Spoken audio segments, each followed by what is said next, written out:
Success doesn't come from what you do occasionally, it comes from what you do consistently. I'm trying to tell you guys, we got to be consistent with this budget in order to be successful. Module 3, and the last module, creating a zero-based budget and some tips for success. Zero-based budgeting. Budgets are used to get out of debt, save money, and build wealth.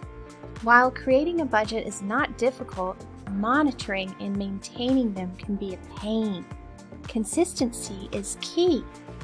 We are going to make a zero-based budget, giving every dollar a job. Alright guys, here's how we create a zero-based budget.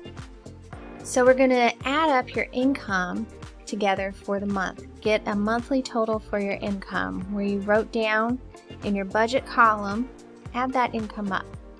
Step 2, you're going to do the same thing for your expenses. We're going to total up all of your expenses for the month that were in your budget column. Step 3, we're going to take that total income, we're going to subtract the expenses from it. It should equal 0. However, if it doesn't, you're going to need to zhuzh your Boujee a little bit. So if you have a positive number, great problem to have. You have too much income. You have not assigned all of your money a job. So my recommendation is if you have any money left over, throw it at your debt. Make an extra payment on your debt. If you have a negative number, however, you have too many expenses. So we're going to look at the expenses and see where you can make cuts. Remember, you're going to want to cut out the variable expenses if you can. You can't cut out the fixed expenses. Alright guys, this is what it's going to look like and what I'm talking about. So right here, I've added up my total income for the month. I've got $2,000. Come down here, I have totaled up my expenses for the month, and they are also $2,000, giving me 0 right here. So I know I've made a zero-based budget. Every dollar I make has a job with all these expenses right here. Income minus expenses equals 0.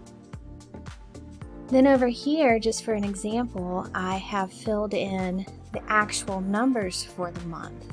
So this is the actual income I brought in. I ended up bringing in $100 more than I projected right there. Then down here, my expenses, I have written in what I actually ended up spending. Now me, because I'm kind of nerdy, I like to keep a tab over here of how much over or under I was in my budget. Also right here, you'll notice guys, groceries I spend on all month. So over here I just keep a running tab of how much I spent each week, and then at the end of the month I put the total right here. Alright, so as said before, I had $100 over in income. Then if you look down here at my total expenses, I am over as well, leaving $10 extra. So that $10 I'm going to throw at my debt. So instead of only paying $350, I will have paid $360. Alright guys, here's some tips for success. Go into each week with a plan. Know how much money you have to spend. Boss that money around. If you go over your budget in one category, see if you can cut back in another to stay on track. Make sure you set goals, guys, short-term and long-term, and celebrate your wins. Get an accountability buddy. It's always helpful to have a partner in crime. Share successes, failures, and plans for moving forward.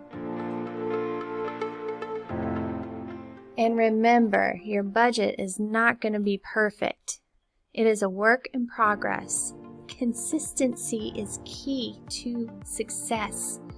You must repeat a behavior over and over to create a habit for success.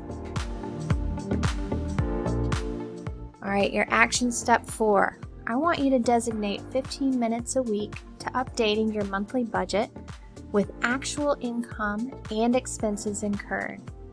If you download your weekly transactions hitting your bank account and/or credit card, you can easily copy these amounts into your budget. Remember, you got this! And if you have any questions or need any help, just shoot me an email or reach out to me on Facebook. Good luck, you guys. Remember, you be the boss of your money.